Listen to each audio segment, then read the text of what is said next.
नमस्कार, मैं doctor Rikta, ENT specialist, Medilife super speciality hospital Dehradun से।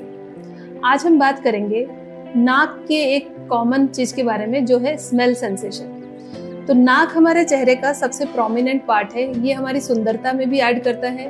इसका दूसरा काम है सांस लेने में मदद करना, और तीसरा जो इम्पोर्टेंट चीज है वो है सुगंध का आना। अब ऐसे कई कारण होते हैं जहाँ मरीज को नाक से स्मेल सेंसेशन प्रॉपरली नहीं आता। स्मेल सेंसेशन का होना हमारे खाने के टेस्ट के लिए भी बहुत इम्पोर्टेंट है।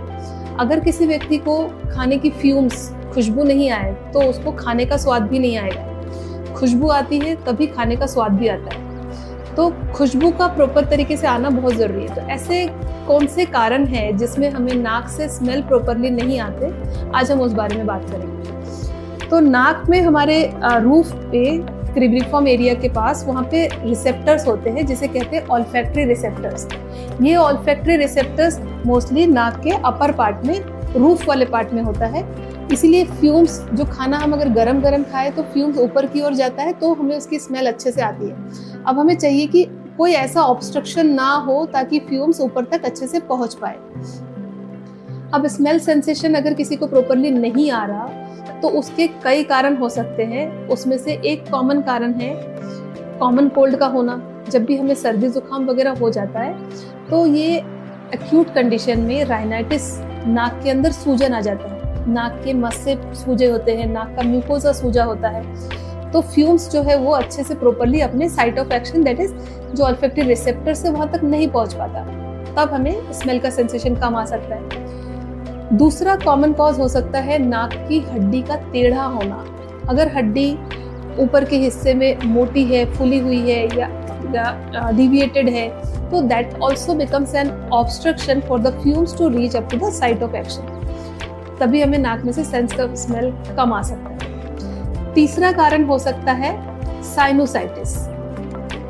साइनोसाइटिस और दूसरा हो सकता है नेजल पॉलिपोसिस। नेजल पॉलिपोसिस नाक के अंदर पॉलिप्स का बनता है। पॉलिप्स क्या होते हैं? स्मॉल ग्रेप लाइक म्यूकोजा के उभार होते हैं, और ये अगर पूरा दोनों तरफ इथमोइड साइनसेस और पूरा हमारे नेजल कैविटी में फिल हो गया है तो again it becomes an obstruction for the fumes to reach up to the olfactory receptor. तब भी सेंस ऑफ स्मेल कम आएगा। और भी कुछ न्यूरोलॉजिकल कारण हो सकते हैं, जैसे कि अल्जाइमर्स डिजीज हो गया, पार्किंसंस डिजीज हो गया। कुछ नर्व डीजेनरेटिंग डिजीजेस होते हैं जिसमें नर्व सेल्स धीरे धीरे अच्छे से काम नहीं कर पाते। डायबिटीज भी एक कॉमन कॉज है जिसमें जो हमारे न्यूरो रिसेप्टर्स होते हैं वो चाहे पैर में हो, चाहे हाथ में हो, चाहे नाक में हो, चाहे कान में हो, डायबिटीज जो है वो किडनी से लेकर के बॉडी के हर पार्ट्स को असर करता है। नर्व सेल्स धीरे धीरे डैमेज होने लगते हैं। उसके कारण से भी नर्व रिसेप्टर्स का कंडक्शन पाथवे ब्लॉक होने से सेंस ऑफ स्मेल प्रॉपरली नहीं आता। तो कोई भी न्यूरोलॉजिकल डिजीज में हो सकता है सेंस ऑफ स्मेल कम हो गया हो, नाक में कोई ऑब्स्ट्रक्शन जो कि साइनोसाइटिस या नेजल पॉलिपोसिस के कारण हो या डिविएटेड नेजल सेप्टम के कारण हो, इन सब केसेस में सेंस ऑफ स्मेल पुअर हो सकता है। अब हम बात करेंगे कि अगर सेंस ऑफ स्मेल कम है तो हमें क्या इसमें वरी करना चाहिए कि ये खुद ब खुद अपने आप रिकवर हो जाता है।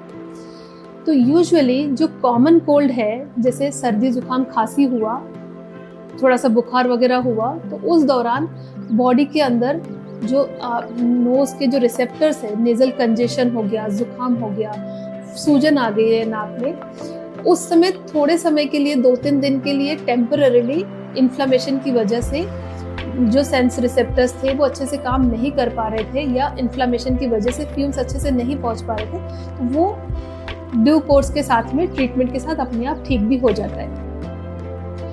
पर अगर नाक के अंदर पॉलिप्स बन गए हैं, नाक की हड्डी डेफिनेटली अगर टेढ़ी है, साइनोसाइटिस की दिक्कत है, कोई एलर्जिक राइनाइटिस है, इन सभी कंडीशंस में हमें अपने निकटतम ईएनटी स्पेशलिस्ट को दिखा करके इसका प्रॉपर तरीके से ट्रीटमेंट करा लेना चाहिए। अगर नाक के रास्ते में ऑब्स्ट्रक्शन है तो उस ऑब्स्ट्रक्शन को रिलीव करना चाहिए, ताकि जो फ्यूम्स है, जो खुशबू है, जो सेंट है, जो स्मेल है, फ्रेग्रेंस है, वो अपने आप अपने जो नेजल म्यूकोजा है, ऑल्फैक्टरी रिसेप्टर्स है जो रूफ में, वहाँ तक पहुँच पाए और हम सेंस को अच्छे से परसीव कर पाए।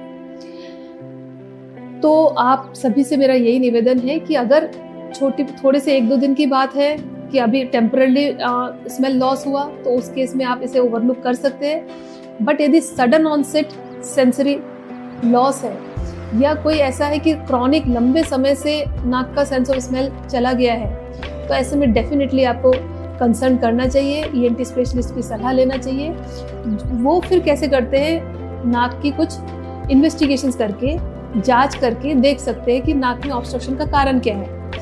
पहला जो कॉमन इन्वेस्टिगेशन है वो है नेजल एंडोस्कोपी, नाक के अंदर दूरबीन डाल करके देख लिया ऑब्स्ट्रक्शन का क्या कारण। दूसरा जो इन्वेस्टिगेशन करा सकते हैं वो है CT scan, nose plus paranasal sinuses. नाक के अंदर का सीटी स्कैन करके भी देखा जा सकता है कि कोई ऑब्स्ट्रक्शन है, साइनोसाइटिस है, कोई मास है, कोई गांठ है, कोई ऐसा कुछ मेजर चीज तो नहीं है, कोई रूफ से, कोई ब्रेन से भी कई बार ऐसे ट्यूमर होते हैं जो नाक के अंदर प्रोट्रूड कर रहे होते हैं, जैसे कि मेनिंगोसील, इस तरह की चीजें भी होती है। तो वो हमें तभी पता चल पाएगा जब हम प्रॉपर तरीके से इसको डायग्नोज करवाएं, इन्वेस्टिगेट करवाएं। तो नाक से स्मेल का चला जाना सिंपल बात नहीं है, जरूर आपको इसमें ध्यान देना चाहिए और अपने ईएनटी स्पेशलिस्ट को दिखाना चाहिए। Thank you.